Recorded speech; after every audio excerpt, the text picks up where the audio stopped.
আন্দোলনে গুলিতে নিহত দুই শিক্ষার্থীর জানাজা। অশ্রু সজল চোখে কেন্দ্রীয় শহীদ মিনারে অংশ নেন হাজারো মানুষ। হত্যায় জড়িতদের সর্বোচ্চ সাজার আশ্বাস সমন্বয়কদের।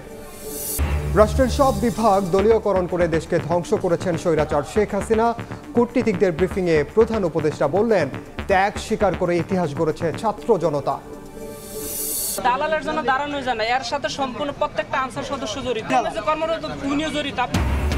শিক্ষার্থীদের তোপের মুখে বিআরটিএ কর্মকর্তারা ঘুষ বাণিজ্য হয়রানির বিস্তর অভিযোগ সেবা প্রত্যাশীদের। 5 আগস্টের পর পরিস্থিতির উন্নতি হচ্ছে দাবি কর্তৃপক্ষের। এবং অচলাবস্থা কাটিয়ে 1 মাস পর খুলল স্কুল কলেজ বিশ্ববিদ্যালয়। প্রথম দিনে উপস্থিতি কম, বর্তমান সিলেবাস বাতিল করে আগের পাঠ্যক্রমে ফেরার ইঙ্গিত শিক্ষা উপদেষ্টার।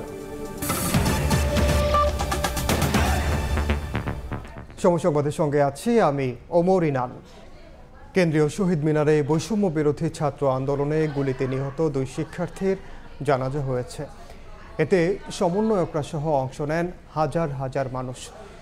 পরে ক্রীড়া উপদেষ্টা ও বৈষম্য বিরোধী ছাত্র আন্দোলনের সমন্বয়ক আসিফ মাহমুদ বলেন, যারা শিক্ষার্থীদের গুলি চালিয়ে হত্যা করেছে মানবতা বিরোধী অপরাধ হিসেবে তাদের সর্বোচ্চ সাজা নিশ্চিত করা হবে। শহীদ পরিবারের দায়িত্ব বর্তমান সরকার নেবে বলেও জানান তিনি।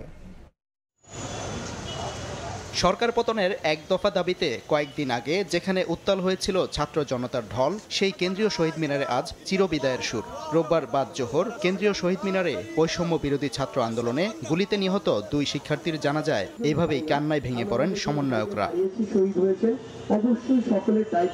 এর আগে ঢাকা মেডিকেল কলেজ হাসপাতাল থেকে চিকিৎসাধীন অবস্থায় নিহত শিক্ষার্থী মোহাম্মদ রিয়াজ ও ইমনের মরদেহ আনা হয় কেন্দ্রীয় শহীদ মিনারে। জানাজার আগে সংক্ষিপ্ত বক্তব্যে আন্দোলনের সমন্বয়ক ও অন্তর্বর্তীকালীন সরকারের যুব ও ক্রীড়া বিষয়ক উপদেষ্টা আসিফ মাহমুদ বলেন, যারা শিক্ষার্থীদের গুলি করে হত্যা করেছে মানবতা বিরোধী অপরাধ হিসাবে তাদের বিচার করা হবে।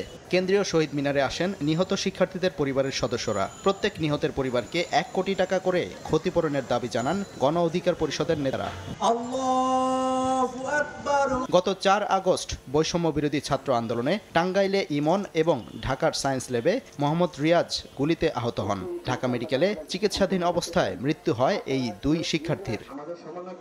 সাদিকুর রহমান, সময় সংবাদ, ঢাকা।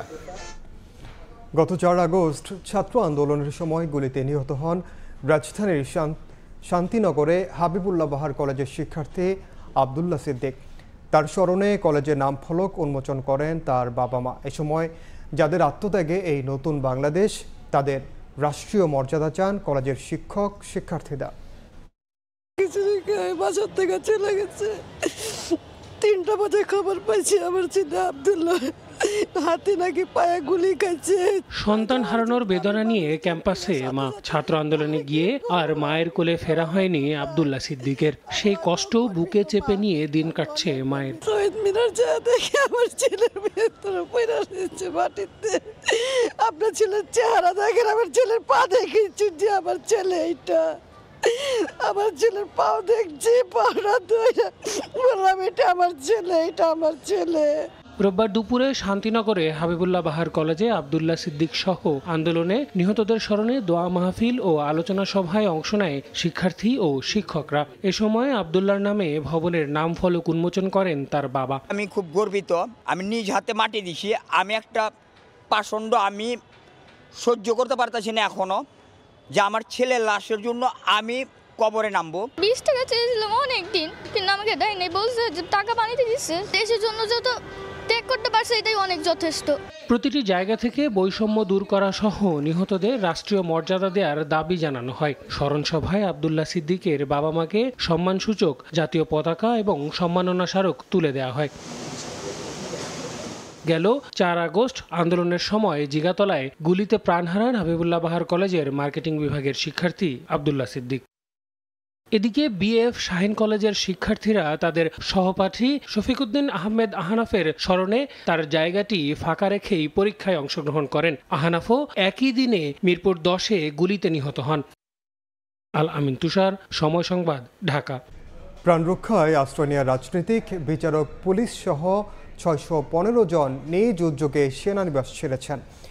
মামলা হওয়ায় 4 আসামিকে থানায় হস্তান্তর করা হয়েছে। এমন তথ্য জানিয়ে গুজবে কান না দেওয়ার আহ্বান জানিয়েছে আন্তঃবাহিনী জনসংযোগ পরিদপ্তর আইএসপিআর। ৫ আগস্ট ছাত্র জনতার অভ্যুত্থানের মুখে পালিয়ে যান সে সময়ের প্রধানমন্ত্রী শেখ হাসিনা। রোষের মুখে গা ঢাকা দেন সরকার সংশ্লিষ্ট ব্যক্তি ও আওয়ামী লীগ নেতারা। সারা দেশের আইনশৃঙ্খলা পরিস্থিতির ব্যাপক অবনতি হয়। আন্তঃবাহিনী জনসংযোগ পরিদপ্তর আইএসপিআর জানাচ্ছে, এ অবস্থায় প্রাণনাশের আশঙ্কায় রাজনৈতিক ব্যক্তিসহ বিভিন্ন শ্রেণী পেশার নাগরিকরা সেনানিবাসে আশ্রয় চান। বিচার বহির্ভূত কর্মকাণ্ড রোধ, জীবন রক্ষা ও আইনের শাসন সমুন্নত রাখার লক্ষ্যে ৬২৬ জনকে বিভিন্ন সেনানিবাসে আশ্রয় দেয়া হয়। এর মধ্যে ২৪ জন রাজনৈতিক ব্যক্তিত্ব, ৫ জন বিচারক, ১৯ জন অসামরিক প্রশাসনের কর্মকর্তা, ২৮ জন পুলিশ অফিসার, ৪৮৭ জন পুলিশের বিভিন্ন পর্যায়ের সদস্য, ১২ জন বিভিন্ন পাবলিক বিশ্ববিদ্যালয়ের কর্মকর্তা এবং ৫১ জন আশ্রয় নেয়া ব্যক্তিদের পরিবারের সদস্য। আইএসপিআর আরও জানায়, পরিস্থিতির উন্নতি হওয়ায় এরই মধ্যে ৬১৫ জন নিজ উদ্যোগে সেনানিবাস থেকে চলে গেছেন। ৪ জনকে মামলার ভিত্তিতে আইনি প্রক্রিয়া অনুসরণ করে আইনশৃঙ্খলা বাহিনীর হাতে হস্তান্তর করা হয়েছে। বর্তমানে ৩ জনের পরিবারের সদস্য সহ মোট ৭ জন সেনানিবাসে অবস্থান করছেন। আইএসপিআরের সংবাদ বিজ্ঞপ্তিতে সকলকে গুজবে কান্না দিয়ে ধৈর্য ধরার ও সহযোগী মনোভাব দেখানোর অনুরোধ করা হয়েছে। বলা হয়েছে, দেশের প্রচলিত আইনের প্রতি শ্রদ্ধাশীল বাংলাদেশ সেনাবাহিনী সবসময় জনসাধারণের পাশে আছে এবং থাকবে।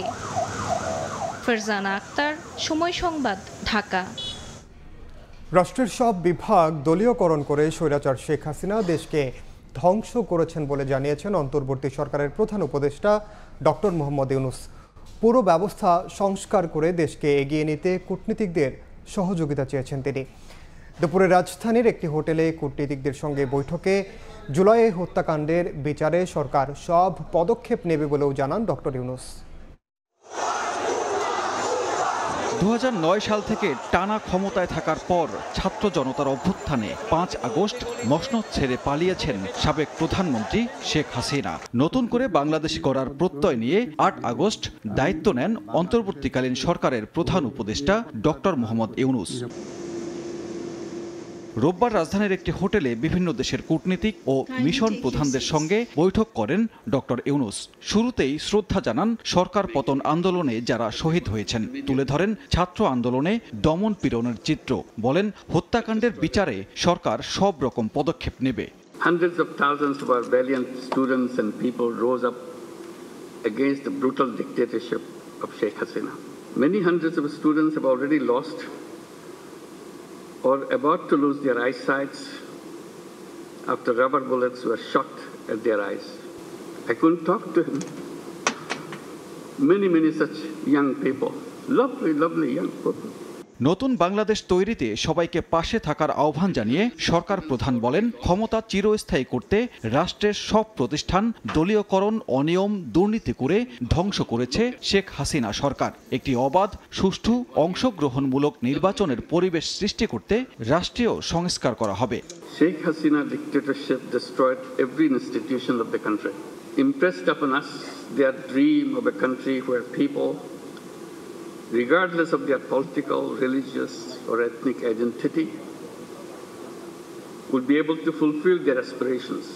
বৈঠক শেষে বিস্তারিত তুলে ধরেন প্রেস সচিব শফিকুল আলম। বলেন, রোহিঙ্গাদের নিজ দেশে ফেরত পাঠাতেও সব দেশের সহযোগিতা চেয়েছেন প্রধান উপদেষ্টা ডক্টর ইউনূস।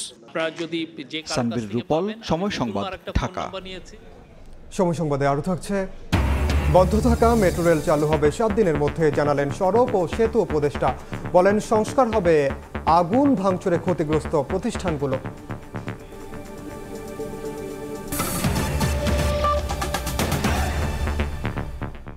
এক মাসের অচল অবস্থা কাটিয়ে স্কুল, কলেজ, বিশ্ববিদ্যালয় খুললেও পুরো দমে চালু হয়নি শিক্ষা কার্যক্রম। সহপাঠী হারানোর যন্ত্রণা নিয়ে স্কুলে আসা ছাত্রছাত্রীদের মুখে এখনও হত্যার বিচারের দাবি। আন্দোলনে অসহযোগিতার অভিযোগে কোথাও শিক্ষকদের পদত্যাগ দাবিতে চলছে বিক্ষোভ। সব মিলিয়ে পাঠদানের পরিবেশ স্বাভাবিক হতে আরও কিছুদিন সময় লাগবে বলে মনে করছেন শিক্ষকরা। পাঠাগার বন্ধ ছিল মাঝে 1 মাস, তবে বাড়িতে অলস বসে নয়, বুলেটের মুখোমুখি হয়ে রাস্তায় থেকে উপহার দিয়েছে নতুন এক দেশ। হারাতে হয়েছে সহপাঠীকে। ঢাকা রেসিডেন্সিয়াল মডেল কলেজের শিক্ষার্থীদের মধ্যে ক্লাসে ফেরার আনন্দ ফিকে হয়ে যাচ্ছিল শহীদ ফারহান ফাইয়াজকে হারানোর স্মৃতির কাছে। স্বৈরাচার, গণ অভ্যুত্থান বা আন্দোলন কি যাদের বোঝার বয়স হয়নি, তাদের মুখেও এখন বিচারের দাবি। ফারহান ফায়াজ ভাই নামে একজন মারা গেছে, আমরা ওই ভাইয়ের মৃত্যুর জন্য বিচার চাই। আমাদের একজন বড় ভাই মারা গেছে, এটার আমরা মৃত্যুর বিচার চাই। প্রায় 1 মাস হয়ে গেছে, এরপরও আমরা তার শোকটা আমরা ওইভাবে কাটিয়ে উঠতে পারছি না। 30 দিনের বিরতি শেষে শিক্ষা প্রতিষ্ঠানে ফেরার চিত্র ছিল মিশ্র। নতুন শুরুর প্রত্যাশায় কিছু শিক্ষা প্রতিষ্ঠানে ছিল শিক্ষার্থীর ঢল। এখনো নার্ভাস লাগতেছে, নিউ লাইফ কেমন যাবে, বাট হ্যাপি লাগতেছে। উদ্দীপনা, নতুন ড্রেস এবং নতুন কলেজের আসার প্রত্যয় নিয়ে আসার আগ্রহ নিয়ে তাদের উপস্থিতির সংখ্যা আমরা 100% ধরে নিচ্ছি। আবার কিছু শিক্ষা প্রতিষ্ঠানে এখনো জ্বলছে প্রতিবাদের আগুন। আন্দোলনে যোগ দেয় উদয়ন উচ্চ মাধ্যমিক বিদ্যালয়ের শিক্ষার্থীদের নানা হুমকি ধামকি দেয় অধ্যক্ষ সহ 3 শিক্ষক, যাদের পদত্যাগের দাবিতে এখনো ক্লাসে ফিরছেন না শিক্ষার্থীরা। স্কুল প্রাঙ্গণে জড়ো হয়ে আঁকছেন গ্রাফিতি, সমবেত হচ্ছেন প্রতিবাদে। মেসেঞ্জার গ্রুপ থেকে স্টুডেন্টদেরকে বের করে দিয়েছে যারা এই আন্দোলনের পক্ষে কথা বলতেছিল মেসেঞ্জারে। তারপর তাদের বাবা মাদেরকেও বিভিন্ন রকম কথাবার্তা বলেছে। উক্ত 3 জন শিক্ষকদের পদত্যাগ পত্র আমরা যতদিন না হাতে পাচ্ছি, আমরা উদয়নকে সচল ঘোষণা করতে পারছি না। যেখান থেকে আন্দোলনের সূত্রপাত, সেই ঢাকা বিশ্ববিদ্যালয় এখন ক্লান্ত।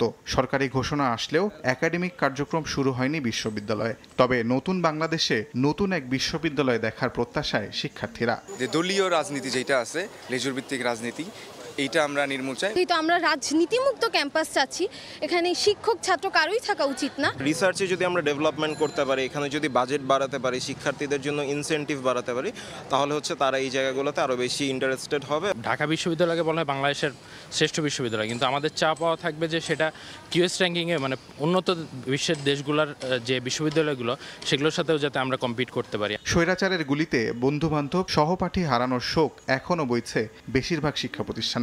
ফলে শিক্ষার পরিবেশ স্বাভাবিক হতে কয়েক সপ্তাহ সময় লাগবে বলে মনে করছেন শিক্ষার্থীরা। তাজওয়ার মাহমিদ, সময় সংবাদ, ঢাকা। নতুন শিক্ষাক্রমকে খুব দ্রুত কার্যকর করা সম্ভব হবে না বলে জানিয়েছেন শিক্ষা উপদেষ্টা ওয়াহিদউদ্দিন মাহমুদ। সকালে সচিবালয়ে সাংবাদিকদের তিনি বলেন, ধাপে ধাপে আগের শিক্ষাক্রমে ফিরে যাওয়ার চেষ্টা করা হবে।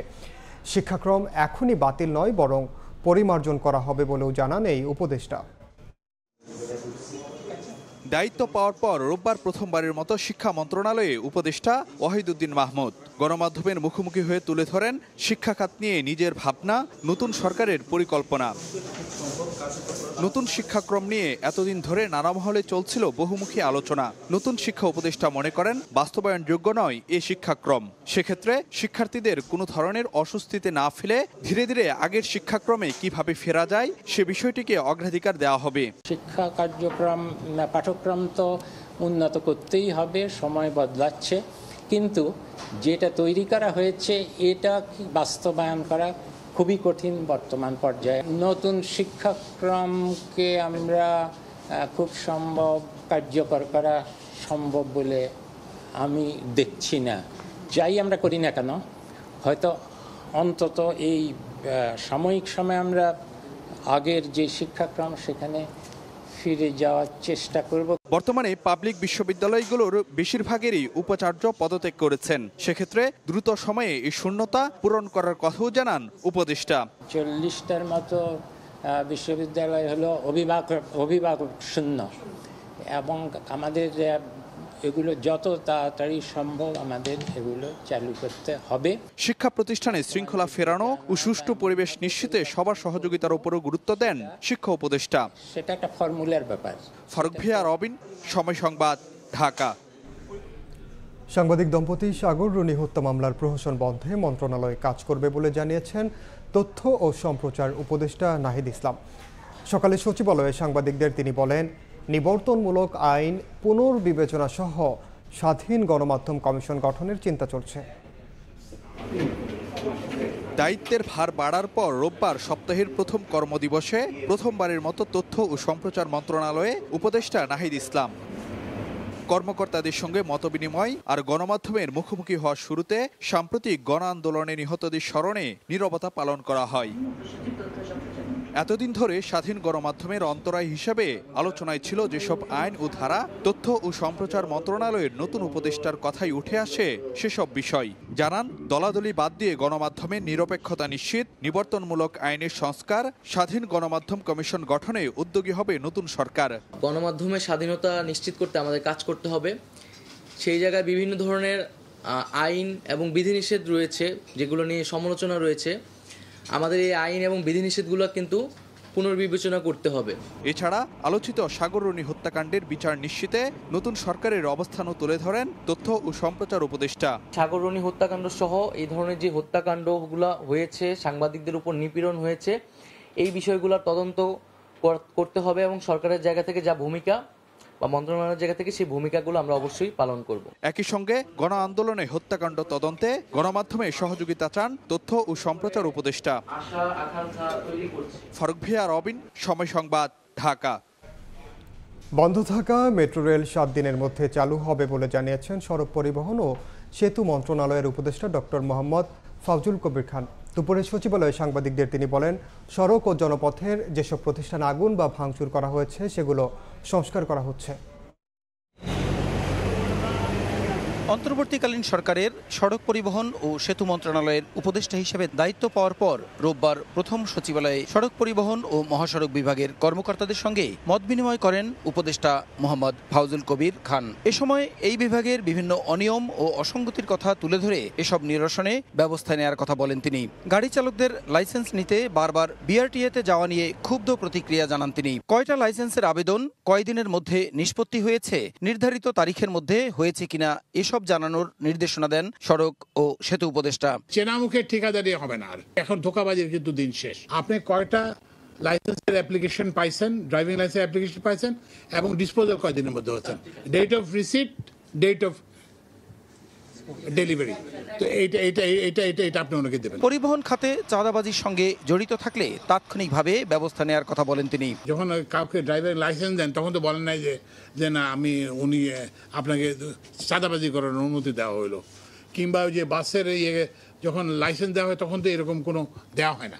সড়ক বিভাগের এটাতে কোনো সম্পৃক্তি আছে কিংবা সড়ক বিভাগের কোনো কর্মকর্তা, কোনো কর্মচারী এটার সঙ্গে জড়িত, আমাদের সঙ্গে বলবেন, আমরা সাথে সাথে ব্যবস্থা নেব। এক প্রশ্নের জবাবে জানান, 1 সপ্তাহের মধ্যেই মেট্রো রেল চালু করা হবে। বোর্ডের কিছু সিদ্ধান্ত দরকার আছে, সেই সিদ্ধান্তটা হয়ে গেলে তারপরে ওনাদের ওই যে লাইন টেস্টিং এর একটু, কারণ ওরা তো কর্মবিরতি করতেছে, এটাতে একটু টাইম লাগবে। তা আমরা সর্বোচ্চ 7 দিনের মধ্যে মেট্রো রেল চালু করার। কোনোভাবেই উদ্দেশ্যমূলকভাবে কোনো রিপোর্ট না দিতে কর্মকর্তাদের সতর্ক করেন ফাউজুল কবির খান। তো এটা আমার প্রসূন আশিস, সময় সংবাদ, ঢাকা। ছাত্র জনতার অভ্যুত্থানের পর আত্মগোপনে স্থানীয় জনপ্রতিনিধিরা নাগরিক সেবা নির্বিঘ্ন রাখতে মেয়র, চেয়ারম্যানদের অপসারণ করে প্রশাসক নিয়োগ দেওয়ার বিধান রেখে অধ্যাদেশ জারি করেছে সরকার। শনিবার রাতে রাষ্ট্রপতি এ সংক্রান্ত আলাদা অধ্যাদেশ জারি করেন।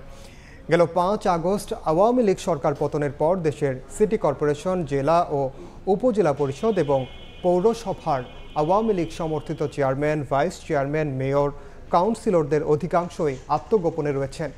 এ অবস্থায় নাগরিক সেবা কার্যক্রম পুরোপুরি স্থবির হয়ে পড়েছে। অচলাবস্থা নিরসনে আইন সংশোধনের এই উদ্যোগ নেওয়া হলো। এর আগে স্থানীয় সরকার সংশোধন অধ্যাদেশ 2024-এর খসড়ায় অনুমোদন দেয় অন্তর্বর্তীকালীন সরকারের উপদেষ্টা পরিষদ। 2014 ও 18 সালের জাতীয় নির্বাচনের কমিশনারদের দায় মুক্তি দেওয়ার বৈধতা চ্যালেঞ্জ করে রিট হয়েছে উচ্চ আদালতে। একই সঙ্গে সিইসি সহ নির্বাচন কমিশনারদের নিয়োগ নিয়ে প্রশ্ন তোলা যাবে না এমন বিধান বাতিল চাওয়া হয়েছে। রোববার বিচারপতি আসাদুজ্জামানের সমন্বয়ে গঠিত হাইকোর্টের দ্বৈত বেঞ্চে রিটটি দাখিল করা হয়। রিটটি করেছেন সুপ্রিম কোর্টের 10 জন আইনজীবী। রিটকারীদের আইনজীবী জানান, এসি নিয়োগ নিয়ে আদালতে চ্যালেঞ্জ করা যাবে না। 2022 সালের আইনে দায় মুক্তি দেওয়ার এমন বিধান অসাংবিধানিক। রিটকারী আইনজীবীরা মনে করেন 2014 ও 18 সালের জাতীয় নির্বাচনের দায়িত্বে থাকা এসির নিয়োগ ছিল অবৈধ। এ কারণে তাদের অধীনে হওয়া নির্বাচনও অবৈধ। যদি আদালতে প্রশ্ন উত্থাপন করা না যায় তাহলে উত্থাপন করা যাবে কোথায়? আর তো কোনো ফোরাম নাই, আর তো কোনো ফাংশন নাই। এই জন্যই আমাদের সুপ্রিম কোর্টের ইতোমধ্যে জাজমেন্ট আছে, রায় আছে, যে এই ব্যাপারে যদি কোনো আইন এইরকম বিধান থাকে যে আদালতে প্রশ্ন উত্থাপন করা যাবে না, সেই আইন নিজেই অসাংবিধানিক হিসেবে ঘোষিত হবে। 14 সালের নির্বাচনের যে অ্যাপয়েন্টমেন্ট প্রক্রিয়া এবং 18 সালের নির্বাচনের যে অ্যাপয়েন্টমেন্ট প্রক্রিয়া, এটি আইনসম্মতভাবে হয় নাই। এটি ওনারা মনে করেছেন দেখেই বলেছেন যে এই ব্যাপারে আদালতে কোনো প্রশ্ন উত্থাপন করা যাবে না। সাবেক অর্থমন্ত্রী মোস্তফা কামালের স্ত্রী কাশ্মীরি কামাল ও তার মেয়ে নাফিসা কামাল সহ আওয়ামী লীগের সাবেক 3 এমপির দুর্নীতির অনুসন্ধান শুরু করেছে দুর্নীতি দমন কমিশন। অভিযোগ অনুসন্ধানে দুদকের উপপরিচালক মোহাম্মদ নুরুল হুদার নেতৃত্বে 3 সদস্যের কমিটি গঠন করা হয়েছে। অভিযোগে বলা হয়েছে, মালয়েশিয়ায় শ্রমিক পাঠাতে সরকার নির্ধারিত জনপ্রতি ব্যয় ৭৯,০০০ টাকা, কিন্তু মালয়েশিয়া যেতে গড়ে একজন বাংলাদেশি কর্মী খরচ করেছেন ৫,৪৪,০০০ টাকা। 1.5 বছরে 4.5 লাখের মতো কর্মী পাঠিয়ে 24,০০০ কোটি টাকার বাণিজ্য হয়েছে এ খাতে। সরকার নির্ধারিত ফিয়ের চেয়ে বেশি নেওয়া হয়েছে প্রায় 20,০০০ কোটি টাকা। আন্তর্জাতিক অপরাধ ট্রাইব্যুনালে বিচারাধীন মামলা থেকে মুক্তি চেয়ে ট্রাইব্যুনালের সামনে মানববন্ধন করেছেন 200-এর বেশি আসামির স্বজনরা। তাদের অভিযোগ, স্থানীয় রাজনীতি সহ নানা দ্বন্দ্বের বলি তারা। অর্থের বিনিময়ে এবং চাকরির প্রলোভন দেখিয়ে মিথ্যা সাক্ষী দিয়ে নিরপরাধ ব্যক্তিদের সাজা দেওয়া হয়েছে। দ্রুত ট্রাইব্যুনাল পুনর্গঠন করে মিথ্যা মামলায় ভুক্তভোগীদের খালাস দেওয়ার দাবি আইনজীবীদের। আমার বাবার নাম মোহাম্মদ আব্দুর রশিদ। উনি 1972 সালে জন্মগ্রহণ করছেন। 72 সালের 31শে আগস্ট ওনার ভোটার আইডি কার্ডে এটা, তারপর হচ্ছে আপনার এসএসসি সার্টিফিকেট আছে, একই জন্ম তারিখ, যেগুলো ট্রাইব্যুনালে সব দেয়া আছে। কিন্তু শুধু দলীয় মামলা, বিদ্যুৎ নিয়ে ঝামেলা দলীয়, আমরা সবাই বিএনপি করি, সেই সুবাদে আওয়ামী লীগের পক্ষ থেকে মামলাটা করা হয়েছে। জন্ম 1972 সালে এমন ব্যক্তিকেও করা হয়েছে 71-এর মানবতা বিরোধী অপরাধের মামলার আসামি। বাবার মুক্তির দাবিতে তাই ময়মনসিংহ থেকে এসে মানববন্ধনে দাঁড়ালেন ছেলে। ট্রাইব্যুনালের সামনে মানববন্ধনে দাঁড়ানো 2 শতাধিক পরিবারের গল্পটা একই রকম। তাদের অভিযোগ, আওয়ামী লীগ বিরোধী রাজনীতির শিকার তারা। মোটা অঙ্কের টাকা, চাকরির প্রলোভন দেখিয়ে মিথ্যা সাক্ষী দিয়ে সাজা দেওয়া হয়েছে নিরপরাধ ব্যক্তিদের। আমরা বিগত প্রায় 7-8 বছর যাবৎ এই কেসের মামলায় ভুক্তভোগী। আমার বাবার বয়স যুদ্ধের সময় 5 থেকে 6 বছর, এবং যারা এই মামলায় সাক্ষী দিয়েছেন তাদের 3 ভাগ সাক্ষীর বয়স হচ্ছে 2 বছর 3 বছর, এবং 1967 সালে জন্মগ্রহণ করতে সেও সাক্ষী দিয়েছে। মানববন্ধনকারীদের দাবি, মিথ্যা মামলা থেকে খালাস করিয়ে দেওয়ার কথা বলে হাতিয়ে নেওয়া হয়েছে মোটা অঙ্কের টাকা। এমনকি মিথ্যা সাক্ষ্য দিতে অস্বীকৃতি জানালে দেখানো হতো ভয়ভীতি। আমার একবারে ছাত্র করে ফেলাইছে সংসারে, কিছু লাগছে। আমি সিলেট থেকে আসছি বাবা একলা, আমার স্বামীর বিচার। জামিনের জন্য কথা বলছি যে আমার বাবাকে জামিন দেওয়া হোক। এই জামিনের কথা বলে দেখালে 1 মিনিট 2 মিনিট বিচারক বসে, এরপর আর বসে না। আমাদের স্বজনেরা জেলে আছে, মিথ্যা মামলা আছে, আমরা দ্রুত তাদের মুক্তি কামনা করি। আইনজীবীরা বলছেন, দ্রুত ট্রাইব্যুনাল পুনর্গঠন করে নিরপরাধ ব্যক্তিদের মুক্তি দেওয়া হোক। জাজ সাহেবরা কেউ পদত্যাগ করেছেন এবং কেউ অবসরে গেছেন। দীর্ঘদিন ধরে এখানে এই মামলাগুলোর কোনো বিচার হয় না। 213 জন আসামির পরিবার আজকে এখানে এসেছেন যে এই 213 জন আসামির বিচার আন্তর্জাতিক অপরাধ ট্রাইব্যুনালে এখন চলমান আছে 30টি মামলায়। তাদের কোনো তারিখ পড়ে না, তাদের কোনো বিচার হয় না, কিন্তু তারা এখন কারাবন্দী আছেন। তো আজকে তারা এখানে এসেছেন নিঃশর্ত মুক্তির দাবিতে। বর্তমানে 30টি মামলায় 1.5 শতাধিক আসামির বিচার চলছে। শেখ হাসিনা সরকারের পতনের পর পদত্যাগ করেছেন ট্রাইব্যুনালের সব প্রসিকিউটর। আফজাল হোসেন, সময় সংবাদ, ঢাকা। দ্রব্যমূল্য এক্সচেঞ্জ রেট কমানোর সুখবর দিলেন অর্থ ও বাণিজ্য উপদেষ্টা ডক্টর সালেউদ্দিন আহমেদ। ব্যবসায়ীদের সঙ্গে আলোচনা করে ব্যবস্থা নেওয়ার কথা জানান তিনি। সচিবালয়ে বিভিন্ন বিষয়ে গণমাধ্যমের প্রশ্নের জবাবে কথা বলেন অর্থ উপদেষ্টা। জানান, অন্তর্বর্তী সরকারের প্রতি ইতিবাচক উন্নয়ন সহযোগীরা। যুক্তি আর আইওয়াশের মাধ্যমে সহজে লুটপাটের অন্যতম খাত নিত্যপণ্যের বাজার, যেখানে কথার অজুহাতে ভোক্তার পকেট থেকে তুলে নেওয়া যায় শত শত কোটি টাকা। তবে ছাত্র বিপ্লবের ফলে নবগঠিত অন্তর্বর্তী সরকার এবার মূল্যোৎপাদন করতে চায় বাজার সিন্ডিকেটের। রোববার সচিবালয়ে গণমাধ্যম কর্মীদের সমসাময়িক বিভিন্ন প্রশ্নের জবাব দেন অর্থ উপদেষ্টা ডক্টর সালেউদ্দিন আহমেদ। বলেন, শুধু দ্রব্যমূল্য নয়, সংশ্লিষ্ট সব ক্ষেত্রে সমস্যার সমাধান হবে। আলোচনা করা হবে ব্যবসায়ী সংগঠন সংগঠনের সঙ্গেও। মূল্যস্ফীতির ব্যাপারে আপনারা অনেক কিছু জানেন যে বাণিজ্য এবং দোকানের একটা মেজর রোল আছে, অর্থাৎ এইগুলি যেন দূরীভূত হয় এবং সাধারণ মানুষের সমস্যাগুলো শুধু খাদ্যদ্রব্য না, অন্য জিনিসগুলো যেহেতু বাণিজ্যের সাথে রিলেটেড, এগুলো আমরা চেষ্টা করে যত শীঘ্র সম্ভব এগুলো সমাধান করি। এদিন ইআরডিতে অর্থ ও বাণিজ্য উপদেষ্টার সঙ্গে সৌজন্য সাক্ষাৎ করেন এডিবির কান্ট্রি ডিরেক্টর এডমন্ড গিন্টিং। পরে ডক্টর সালেউদ্দিন আহমেদ জানান, আগের মতোই বাংলাদেশকে সহায়তা অব্যাহত রাখবে উন্নয়ন সহযোগীরা। মূল্যস্ফীতি কমাতে দ্রব্যমূল্য ও এক্সচেঞ্জ রেট কমানোর বিষয়ে বাংলাদেশ ব্যাংকের গভর্নরের সঙ্গে আলোচনা করে উভয় বাজারে স্বস্তি ফিরিয়ে আনার প্রত্যাশা ব্যক্ত করেন সরকারের অর্থ উপদেষ্টা। আমাদের উন্নয়ন প্রকল্পগুলো সবগুলো ওয়ার্ল্ড ব্যাংক এডিপি যেগুলো ছিল সেগুলো যৌক্তিক যেগুলো আছে, এটা কোনো কারণে তো আমরা এখনো বন্ধ করিনি। ওরা বলেছে যে আপনি যদি বলেন আমরা কার্যকর করব, আর ভবিষ্যতে আমাদের পাইপলাইনে বা অন্য প্রজেক্ট যেগুলো আমরা ঠিক করব সেগুলো যেন ওরাও সহায়তা বলছে, আমরা যতদূর সম্ভব করব। ওরা খুব পজিটিভ। এদিকে বাণিজ্য মন্ত্রণালয়ের কর্মকর্তাদের সঙ্গে বিকেলে বৈঠক শেষে উপদেষ্টা বলেন, দ্রব্যমূল্য নিয়ন্ত্রণে রাখতে সিন্ডিকেট চাঁদাবাজির বিরুদ্ধে যথাযথ ব্যবস্থা নেওয়া হবে। 4 বার একটা পণ্য কারণবাজির হাত বদল হয়, তাই না? সো এইগুলি স্টপ করবো। এক ঘাট থেকে এক ঘাটতে আসলে চাঁদাবাজি হয়।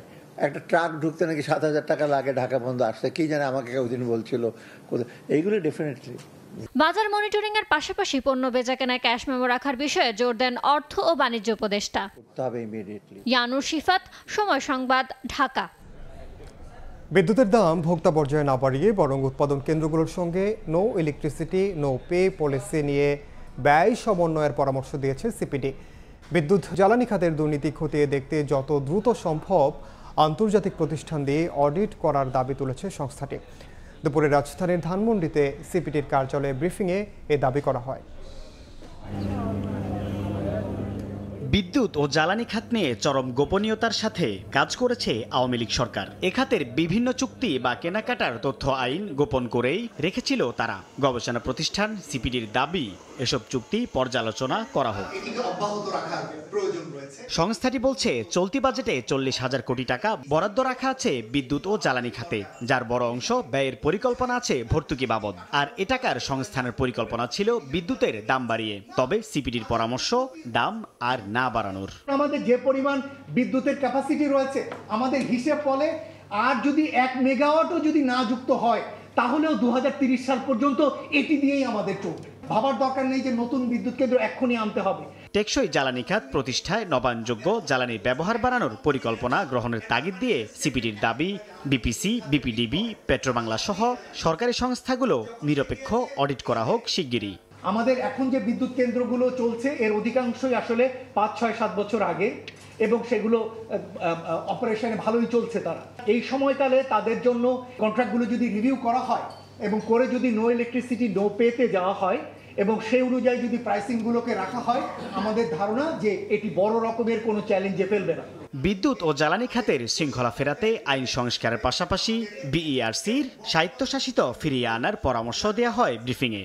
বিইআরসির এই অ্যাক্টকে দ্রুততর সময়ে এটি পরিবর্তন করে এটি পূর্ণ শুরুতে যেটি ছিল সেই জায়গায় ফিরে যাওয়া দরকার। সরকার পরিবর্তনের সঙ্গে সঙ্গে জ্বালানি নীতি যেন পরিবর্তন না হয় তা নিশ্চিতে কঠোর আইন করার পরামর্শ দেওয়া হয় এ সময়। সাইফুল ইসলাম, সময় সংবাদ, ঢাকা। এনবিআরকে আর মতিউর তৈরির কারখানা হতে দেয়া হবে না, ছাড় পাবে না রাঘব বোয়ালরাও। দায়িত্ব নিয়েই এমন হুঁশিয়ারি দিলেন এনবিআরের নতুন চেয়ারম্যান। বললেন, রাজস্ব আদায়ের নামে ব্যবসায়ীদের হয়রানি করা হলে নেওয়া হবে কঠোর ব্যবস্থা। দেশের রাজনৈতিক পট পরিবর্তনের পর আবু হেনা মোহাম্মদ রহমাতুল মুনিমকে সরিয়ে এনবিআরের নতুন চেয়ারম্যান হিসেবে নিয়োগ দেওয়া হয় অর্থ মন্ত্রণালয়ের আর্থিক প্রতিষ্ঠান বিভাগের সচিব মোহাম্মদ আব্দুর রহমান খানকে। দায়িত্ব নেওয়ার পর রোববার নিজ দপ্তরে প্রথমবারের মতো গণমাধ্যমের মুখোমুখি হন এনবিআরের নতুন চেয়ারম্যান। এ সময় রাঘব বোয়ালদের দুর্নীতির বিরুদ্ধে এনবিআরের অবস্থান কি হবে, আবারও কি মতিউর তৈরির কারখানা হবে এনবিআর, গণমাধ্যম কর্মীদের এমন প্রশ্নের মুখে পড়েন নতুন চেয়ারম্যান। জবাবে সব অনিয়মের বিরুদ্ধে সর্বোচ্চ কঠোর হওয়ার হুঁশিয়ারি দেন আব্দুর রহমান খান। তাদেরকে খুব স্ট্রং মেসেজ দেওয়া হয়েছে যদি তারা নিজেদেরকে পরিবর্তন করতে না পারে তাহলে তারা থাকবে না। দুর্নীতি যেগুলো ধরা পড়বে খুবই কঠিন, খুবই কঠোর সিদ্ধান্ত নেব।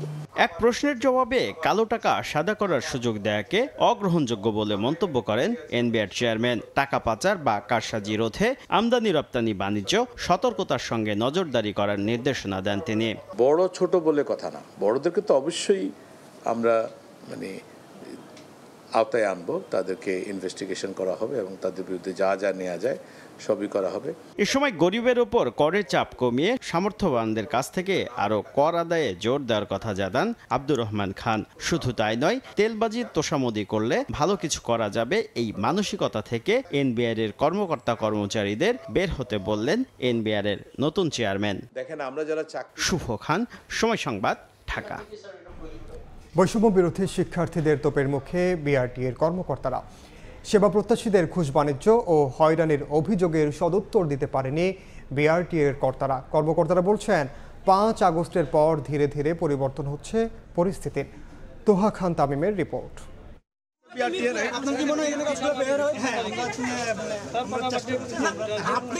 ঘুষ বাণিজ্য, বছরের পর বছর হয়রানি, বিভিন্ন অনিয়মের বিরুদ্ধে সেবা প্রত্যাশীদের প্রশ্নবাণে জর্জরিত বিআরটিএর কর্তা ব্যক্তিরা।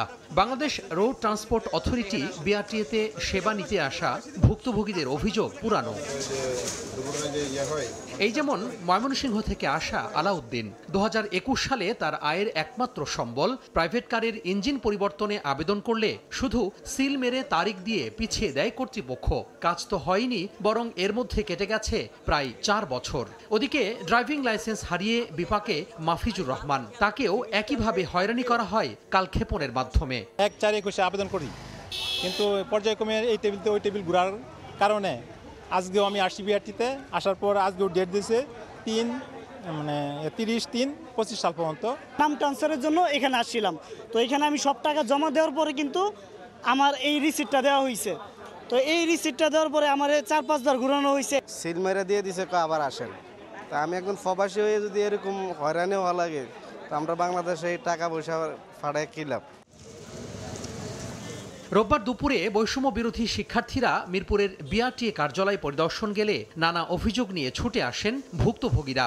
একজন ভুক্তভোগীকে নিয়ে সময় সংবাদ সংস্থাটির উপপরিচালকের কার্যালয়ে গেলে গাফিলতির কথা স্বীকার করেন এ কর্মকর্তা। আপনি কত সালে চেষ্টা করেছেন? আমি 1/4/2021 সালে চেষ্টা করে আজকে হলো 24 সাল। আমি বলি কিছু এটা কারণ হচ্ছে, আমি বলি যেটা হচ্ছে যে এগুলা গাফলাতি ছাড়া কিছু না। শিক্ষার্থীরা নির্দিষ্ট কয়েকটি কক্ষের অনিয়ম তাকে জানালে একজন কর্মকর্তাকে দায়িত্ব দেন দেখভালের জন্য। এবার দায়িত্বপ্রাপ্তকে নিয়ে ওই কক্ষে গেলে ভুক্তভোগীদের তোপের মুখে পড়েন রেজিস্ট্রেশন আর লাইসেন্স শাখার কর্তারা। লাইসেন্স করলে তো আমরা একটা নাম্বার দিচ্ছি, তাহলে আমার যখনই হবে তখন আমার নাম্বারে এসএমএস আসবে যে আপনার কার্ড রেডি, তখন আমরা আসবো। কিন্তু আপনি ডেটটা কেন আপনি কম দিতেছেন? আমাদের ম্যানেজমেন্ট যেখান থেকে আমাদের ইনস্ট্রাকশন দেওয়া আছে, ইনস্ট্রাকশন আমাদের হেড অফিস থেকে আমাদের সেটা আমরা না, আমরা সেটা বলা আছে যে স্যারের কাছ থেকে বলা আছে। সেটা শিক্ষার্থীরা বলছেন সেবা প্রতিষ্ঠানের এমন দুর্নীতি মেনে নেওয়া যায় না। আর বিআরটিএ জানায় 5 আগস্টের পর ধীরে ধীরে পরিবর্তন হচ্ছে অচলায়তনের। মূলত এখানে যে কাজ করবে, যে আসে তাদেরকে এক টেবিল থেকে অন্য টেবিল, অন্য টেবিল থেকে অন্য টেবিল, যেন তারা দালালের সাহায্য নিতে বাধ্য হন। এই প্রথম যে সমস্যাটা আমরা খুঁজে পাই। দ্বিতীয়ত, তাদেরকে সময় চেঞ্জ করা হয়। লিস্টগুলো করে ফেলছি, আমার মনে হয় যে আগামী 3 সপ্তাহের মধ্যে এই সমস্ত কেসগুলো সলভ হয়ে যাবে। সুষ্ঠু সেবা নিশ্চিতে সেবা প্রতিষ্ঠানগুলোতে কয়েকদিন পর পর পরিদর্শনের কথা জানায় বৈষম্য বিরোধী ছাত্র আন্দোলনের কর্মীরা। তোহা খান তামিম, সময় সংবাদ, ঢাকা। সময় সংবাদে আরও থাকছে। আমিরাতে বিক্ষোভ করায় সাজাপ্রাপ্ত 57 বাংলাদেশের মুক্তির দাবি। প্রধান উপদেষ্টার হস্তক্ষেপ চান স্বজনরা। কূটনৈতিক তৎপরতা ছাড়া ফেরানো সম্ভব নয় বলছেন আইনজীবী।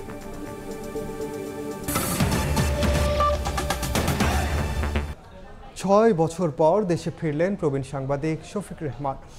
দুপুরে বাংলাদেশ বিমানের একটি ফ্লাইটে যুক্তরাজ্য থেকে হজরত শাহজালাল আন্তর্জাতিক বিমানবন্দরে অবতরণ করেন তিনি। এ সময় তার সঙ্গে ছিলেন স্ত্রী তালেয়া রেহমান ও বিএনপি নেতা মিজানুর রহমান ভূঁইয়া মিল্টন। বিমানবন্দরে তাদের ফুলেল শুভেচ্ছা জানান সাংবাদিক নেতা এবং বিএনপি ও অঙ্গ সংগঠনের নেতাকর্মীরা। আওয়ামী লীগ সরকারের আমলে মামলা ও হয়রানির মুখে 2018 সালে দেশ ছাড়েন শফিক রেহমান। ঢাকায় নেমে আবেগ আপ্লুত প্রবীণ এই সাংবাদিক সবাইকে বিজয়ের শুভেচ্ছা জানান। আন্দোলনে ক্ষতিগ্রস্তদের পুনর্বাসনের তাগিদ দেন তিনি।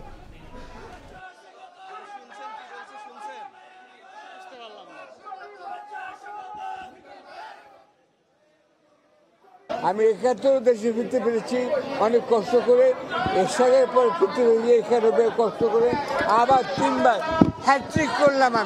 আমি হ্যাট্রিক করছি, 3বার আমি দেশে ফিরেছি। সবার চাকরি হতে হবে, নিত্য প্রয়োজনীয় জিনিসের দাম কমাতে হবে, ফার্স্ট অল্টারনেটিভ, এইটা মনে রাখো। সবাইকে লাল বাজারের শুভেচ্ছা। দেশবাসী শুনুন, আপনারা ফুলের চাষ করুন। সংযুক্ত আরব আমিরাতে বিক্ষোভ করায় সাজাপ্রাপ্ত 57 বাংলাদেশের মুক্তির দাবিতে দাঁড়ে দাঁড়ে ঘুরছেন স্বজনরা। অন্তর্বর্তী সরকারের প্রধান উপদেষ্টার হস্তক্ষেপ চেয়েছেন তারা। আইনজীবীরা বলছেন কূটনৈতিক প্রচেষ্টা ছাড়া তাদের ফেরানো অসম্ভব। রায়ের বিরুদ্ধে আপিল করতেও দরকার অন্তত 57 লাখ টাকা। বাবার ছবি ধরে অঝরে কাঁদছে শিশুটি। তার বাবা কোটা সংস্কার আন্দোলনে সংহতি জানিয়ে বিক্ষোভ করার পর দুবাইতে এখন জেলে।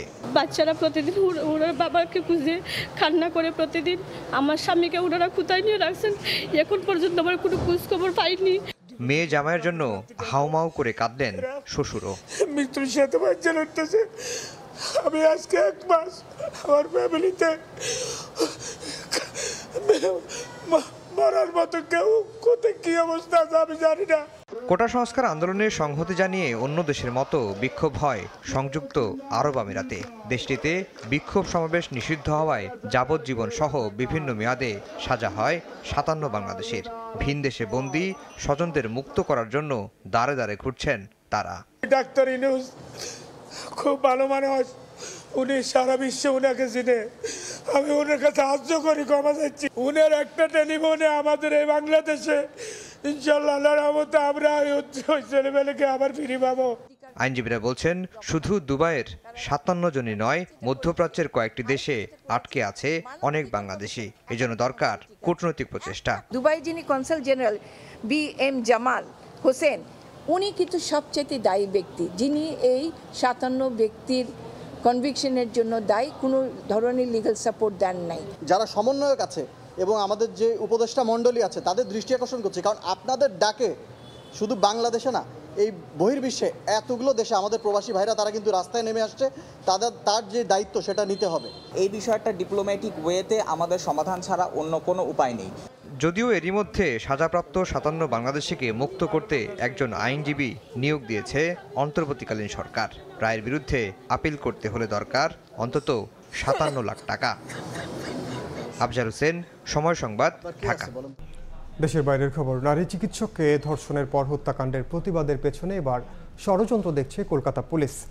বিক্ষোভের পেছনে রয়েছে তৃণমূল বিরোধী শিবিরের অপপ্রচার রটানো।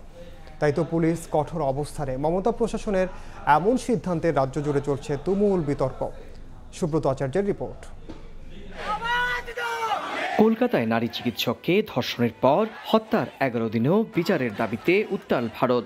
সন্দেহভাজন সিভিক ভলেন্টিয়ার সঞ্জয় রায়কে ঘটনার 12 ঘন্টার মাথায় গ্রেপ্তার করা হলেও ভুক্তভোগীর ময়নাতদন্তের রিপোর্টের পর প্রশ্ন ওঠে, নির্মম এই পাশবিক হত্যার ঘটনা এককভাবে সম্ভব নয়। এর সঙ্গে যুক্ত হয়েছে সামাজিক যোগাযোগ মাধ্যমে ছড়িয়ে পড়া বিভিন্ন অডিও বার্তা ও খোলা চিঠি। তবে এগুলোকে গুজব বলে দাবি করছে কলকাতা পুলিশ। এরই মধ্যে এসব তথ্য সামাজিক যোগাযোগ মাধ্যমে শেয়ার করায় বিরোধী দলের নেতাকর্মী ও বিভিন্ন শ্রেণী পেশার মানুষকে লালবাজারে ডেকে পাঠানোর অভিযোগ উঠেছে। এর মধ্যে রয়েছেন ভারতের বিশিষ্ট হৃদরোগ বিশেষজ্ঞ ডাক্তার কুণাল সরকারও, রয়েছেন একজন বাম ও একজন বিজেপির শীর্ষ নেত্রী। তবে মমতা প্রশাসনের যুক্তি মানতে নারাজ আন্দোলনকারীরা। তারা বলছেন শুরু থেকেই পুলিশের ভূমিকা ছিল রহস্যজনক। চিকিৎসা ব্যবস্থায় বড় ধরনের কোনো অসঙ্গতি বের হয়ে আসতে পারে এমন আশঙ্কায় পশ্চিমবঙ্গ প্রশাসন। এই ঘটনায় তৃণমূল কংগ্রেসের মধ্যেও দেখা দিয়েছে বিভক্তি।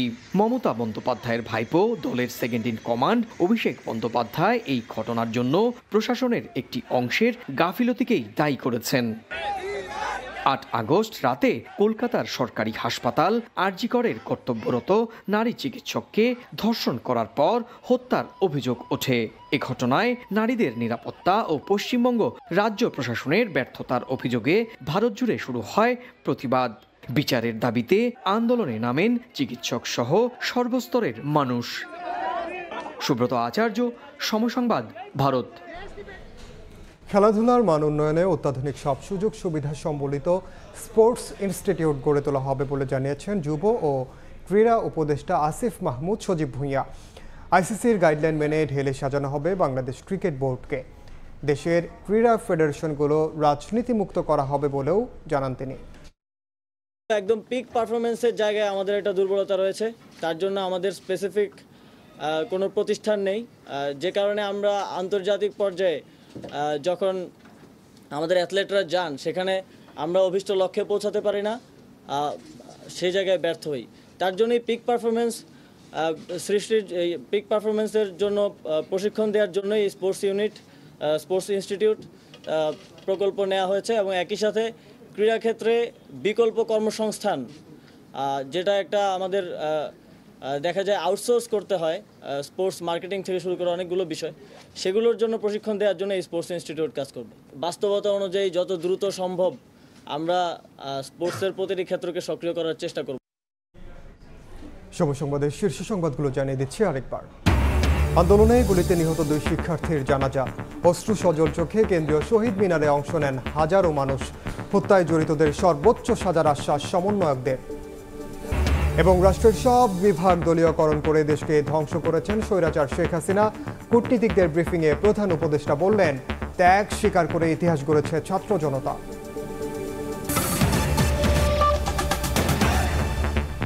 এই ছিল সময় সংবাদের সঙ্গে থাকুন সময়ের।